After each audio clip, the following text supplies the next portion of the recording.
Ils pensaient t'avoir quitté comme on abandonne une personne ordinaire. Mais maintenant, leurs nuits sont hantées par l'insomnie. Élu, ton ex vient de se réveiller. Pas seulement face à ta beauté, pas seulement face à ta loyauté, mais face à la profondeur spirituelle de ce qu'il ou elle a perdu. Tu n'étais pas juste un partenaire.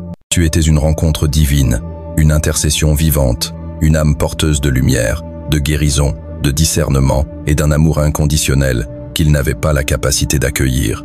Tu ne t'es pas contenté de les aimer, tu les as protégés. Tu as livré des batailles spirituelles silencieuses pour eux pendant qu'ils s'adonnaient au chaos. Tu as absorbé des attaques qui ne t'étaient pas destinées. Tu as prié des prières qu'ils n'ont jamais soupçonnées. Tu as abaissé ta fréquence pour préserver la paix, au risque de te perdre toi-même. Et malgré tout cela, ils t'ont trahi, non seulement par leurs actes, mais par une négligence spirituelle. Ce n'était pas juste une trahison humaine. Elle a coûté du temps, de la paix et un élan divin dans le royaume spirituel. T'es-tu déjà demandé pourquoi cette rupture t'a frappé eux si différemment? Pourquoi elle t'a donné l'impression de perdre ton souffle, ta raison, ton appel en un instant? Ce n'était pas une simple séparation, c'était une extraction spirituelle. Tu étais arraché, eu d'un enchevêtrement qui drainait ton dessein divin. C'est pourquoi cela ressemblait à une mort. Une partie de toi devait mourir, la version de toi qui se diminuait pour être aimée par quelqu'un incapable de te voir clairement. Commente 770 sept si ton âme commence à se souvenir. Ils n'ont pas simplement tourné le dos. Ils se sont inconsciemment alliés à des forces spirituelles qui cherchaient à te réduire au silence, à te retarder, à te faire douter de ton identité. Mais maintenant, alors que tu t'élèves, que ton esprit s'éclaircit, que ta lumière brille plus fort et que ton silence parle plus fort que leurs mots, ils réalisent qu'ils ont trahi un Éluet. Et si leur rôle n'était pas de rester, mais de déclencher ton ascension, à tous ceux qui soutiennent cette mission par vos prières, vos partages, votre présence et vos dons généreux, je vous rends hommage. Votre soutien est une graine plantée dans un sol sacré et le ciel le multipliera avec une accélération divine. Mais reste avec moi, car ce que je vais révéler va tout changer. Pourquoi ont-ils eu accès à toi? Pourquoi ce qui ressemblait à de l'amour s'est transformé en guerre spirituelle? Pourquoi le ciel a-t-il permis cela? Et si ce rejet n'était pas un abandon, mais une redirection divine, non seulement loin d'eux, mais vers un rang spirituel plus élevé? Plongeons dans cette vérité. Quand ils t'ont quitté, ils ne se sont pas contentés de mettre fin à une relation. Ils sont tombés dans un piège divin. Ce qui semblait être ton cœur brisé était en réalité ta protection. Ce qui ressemblait à un rejet était une redirection orchestrée par le ciel. Aujourd'hui, ceux qui t'ont rejeté avec une froideur implacable, s'effondrent sous le poids de conséquences qu'ils n'avaient jamais imaginées. As-tu déjà vu quelqu'un qui pensait tout contrôler perdre soudainement ses repères? C'est ce qui se passe maintenant. Leur monde, bâti sur des secrets, des mensonges et des illusions, s'écroule comme un château de sable face à la marée montante. Les doigts qui t'accusaient tremblent désormais de panique, incapables d'ouvrir la porte du déni derrière laquelle ils se sont cachés. Tu n'as jamais été ordinaire. Ils n'étaient pas juste un ex, ils étaient une mission spirituelle qui a mal tourné, un Judas masqué par un baiser. Souviens-toi du roi Saül, il avait autrefois la faveur divine, mais son désobéissance lui a coûté son trône. Il n'a pas reconnu l'onction de David, tout comme ton ex n'a pas vu la lumière que le ciel avait placée en toi. En s'accrochant au pouvoir, Saül a révélé sa chute. De la même manière, ton ex est désormais hanté par la vision de ce que tu es devenu et par ce qu'il ou elle a saboté par négligence. Que se passe-t-il quand l'illusion de supériorité s'évapore du jour au lendemain, quand les masques tombent, ne laissant que la peur? Leur confiance a disparu, remplacée par des crises d'angoisse à 3 heures du matin, des mains tremblantes et des regrets murmurés dans l'obscurité. Ils pensaient pouvoir contourner les lois spirituelles. Mais, comme le dit Galates 6, 7, ne vous y trompez pas, on ne se moque pas de Dieu. Ce qu'un homme sème, il le récoltera. Se souviennent-ils de la nuit où ils ont menti sur ton nom, pensant qu'il n'y aurait aucune conséquence? Du moment où ils ont partagé des messages, terni ton image, manipulé par des forces obscures, croyant qu'ils gagneraient? Aujourd'hui, chaque miette numérique témoigne contre eux. Leur téléphone n'est plus un outil de commodité, mais un coffre-fort rempli de preuves accablantes. Chaque conversation privée s'illumine comme un éclair dans le ciel. Les choses cachées ne le restent pas quand Dieu décrète. Il est temps pour la vérité. Leurs larmes ne sont plus théâtrales, manipulatrices comme autrefois. Ce sont des sanglots nés d'un réveil spirituel, ceux qui surgissent lorsqu'on se retrouve face au miroir de la justice divine, incapable de détourner le regard. Comme Géasi, le serviteur d'Élysée, qui a volé en secret et menti, pour finir frappé de lèpre. 2 Rois 5, 20 Sept. Ton ex découvre ce que signifie toucher ce qui est consacré. Et si leurs cauchemars étaient des scènes de la vie qu'ils ont contribué à détruire, Élue, tu portes une fréquence qui transforme l'atmosphère. Tu n'as même pas eu à riposter. Ta croissance est ta revanche. Ils se réveillent non seulement face à la perte de toi, mais face au poids spirituel de ce qu'ils ont perturbé. Maya, une mère célibataire discrète de Détroit, a cru en un homme qu'elle aimait pour coparent sa fille. Il l'a quittée après 5 ans et a répandu des mensonges dans leur communauté religieuse. Elle n'a rien dit. 2 ans plus tard, une vérification de routine au travail de cet homme a révélé des transactions contraires à l'éthique et des calomnies contre elle dans ses courriels. Les enquêtes ont tout fait s'effondrer pour lui. Maya n'a pas combattu, mais le ciel l'a fait pour elle. Ressens-tu ce changement dans l'air quand la vérité renaît des cendres?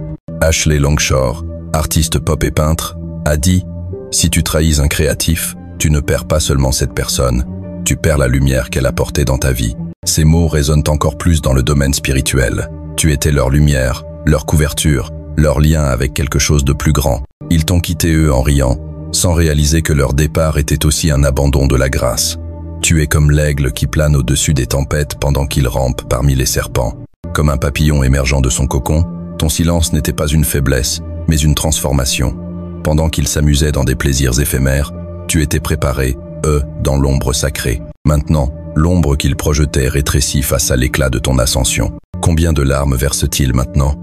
Pas parce que tu leur manques, mais parce qu'ils te voient enfin, non pas comme la version brisée qu'ils ont manipulée, mais comme le vaisseau choisi que tu as toujours été, comme Haman, qui a construit une potence pour Mordecai, pour finir par y périr lui-même. Esther 7, 10, leur complot s'est retourné contre eux.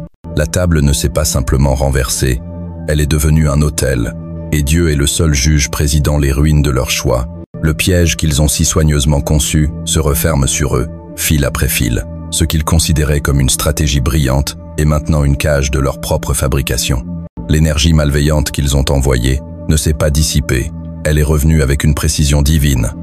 Chaque conversation qu'ils pensaient privée est devenue une preuve. Chaque rire à tes dépens s'est transformé en amertume dans la bouche de leurs anciens complices. Leur toile, tissée pour piéger les autres, les emprisonne désormais. N'est-ce pas fascinant de voir les mains qui détenaient autrefois le pouvoir se lever maintenant en signe de reddition? Leurs alliés, qui les acclamaient, se dispersent, non par loyauté, mais par peur. Leur ancien cercle, qui se délectait de manipulation et de déguisement, s'effrite sous la pression. Un par un, ceux qui étaient complices deviennent des témoins à charge. La table ne s'est pas juste renversée, elle s'est embrasée d'un feu sacré. Les bouches qui murmuraient des cruautés derrière des portes closes sont maintenant sèches de panique face à la loi de la réciprocité divine. Dans l'histoire d'Ananias et Saphira, acte 5, leur plan pour mentir sur leurs offrandes semblait parfait. Ils pensaient que personne ne le saurait, mais Dieu voit ce que les hommes cachent. Quand Pierre les a confrontés, leurs mensonges ont été révélés par un discernement spirituel. Ils sont tombés morts, non seulement pour avoir menti, mais pour avoir tenté de tromper l'esprit derrière le peuple. Ce même principe s'applique à ton histoire. Ce qu'ils ont fait n'était pas seulement contre toi, mais contre la présence que tu portes. Chaque masque qu'ils portaient est arraché par le temps. Chaque alliance forgée dans le secret est exposée sous l'enquête. Les murmures de « tu es paranoïaque » ou « personne ne te croira » se retournent contre eux, car la croyance grandit et leurs mensonges s'effilochent. La manipulation qui obscurcissait les esprits se brise comme du verre. Comme le dit Luc 12, 3. Ce que vous avez dit dans l'obscurité sera entendu à la lumière, et ce que vous avez chuchoté dans les chambres secrètes sera proclamé sur les toits. Quand quelqu'un bâtit un empire sur la trahison, combien de temps peut-il tenir? Tu n'as jamais eu à te venger. La vérité a fait le travail. Le système qu'il pensait contrôler collecte maintenant des dossiers, des voix, des reçus, fraude financière, coercition émotionnelle, manipulation numérique, tout est mis en lumière. Ceux qui les appelaient brillants secouent maintenant la tête, incrédules. Ceux qui les craignaient voient désormais la fragilité de leur trône. Marcus Thompson, professeur d'éthique et lanceur d'alerte, a dénoncé un collègue pour falsification de données. Lorsqu'on lui a demandé pourquoi il avait risqué sa carrière, il a répondu « L'intégrité n'a pas peur de la lumière, seuls les mensonges le craignent ». Ces paroles résonnent dans les témoignages qui s'écrivent aujourd'hui. Ceux qui se tenaient dans l'ombre des manigances de ton ex avancent maintenant dans la lumière, non par loyauté envers toi, mais par désir de se libérer de la culpabilité par association. Marron, gérant de salle de sport à Atlanta, a découvert que son ex-partenaire utilisait leur entreprise commune pour blanchir de l'argent. Lorsqu'il a refusé de participer, il a été inclus dans un audit, mais sa transparence l'a innocenté. Aujourd'hui, il lance une entreprise de coaching en responsabilité financière pour jeunes entrepreneurs. Ton nom reste intact, non parce que tu as combattu, mais parce que le ciel t'a protégé. Tandis qu'il lutte dans la confusion, ton esprit est en paix. Tu es comme une fleur sauvage qui perce le béton, intouchée par les toxines environnantes. Comme une montagne s'élevant au-dessus du brouillard, ton élévation est visible même lorsque la leur est obscurcie. Comme une forêt qui repousse après un incendie, ta vie s'épanouit dans la beauté, tandis que la leur se contracte dans la peur. Ton silence a parlé plus fort que n'importe quelle défense. Pendant qu'il complotait, tu plantais des graines de guérison, de dessein, de destinée. Pendant qu'il cultivait le chaos, tu cultivais la clarté. Tu n'as jamais été sans pouvoir, tu étais préservé. Ce n'était pas une coïncidence, mais une orchestration divine. Chaque larme versée, chaque prière murmurée, chaque moment de doute était un fil dans la tapisserie de ta rédemption. L'ange de l'Éternel campe autour de ceux qui le craignent, et il les délivre. Psaume 34, sept. Ils ont sous-estimé la présence qui te soutenait. Chaque attaque a renforcé ta vérité, chaque exil a élargi ton territoire spirituel. Comme l'axolotl qui régénère ses membres sans cicatrice, tu ne te contentes pas de récupérer, tu te régénères, sans amertume, sans cicatrice spirituelle. La communauté s'éveille. Les mensonges qu'ils applaudissaient sont désormais reconnus comme des performances vides. Les systèmes juridiques, autrefois complices, agissent avec une intensité nouvelle. Les avocats défendent ton dossier avec conviction, les juges le priorisent, conscients que son issue résonnera au-delà des tribunaux. Les actifs financiers détournés te sont restitués avec des pénalités, les propriétés volées te reviennent avec des excuses publiques. Les opportunités que tu as pleurées redeviennent accessibles, non comme une faveur, mais comme une réparation. Élu, exhale dans cette sainte justification. La justice t'a trouvé Tu n'es pas une victime, mais un témoin d'un renversement divin. Si ce message résonne, commente 770 pour proclamer ton alignement. Aime, partage, abonne-toi pour ne pas manquer les prochaines révélations. Chaque geste, un don, une prière, un partage, alimente cette mission d'éveil. Que ton nom soit prononcé dans des lieux inaccessibles, que la justice t'enveloppe comme un bouclier de feu. À bientôt pour le prochain chapitre.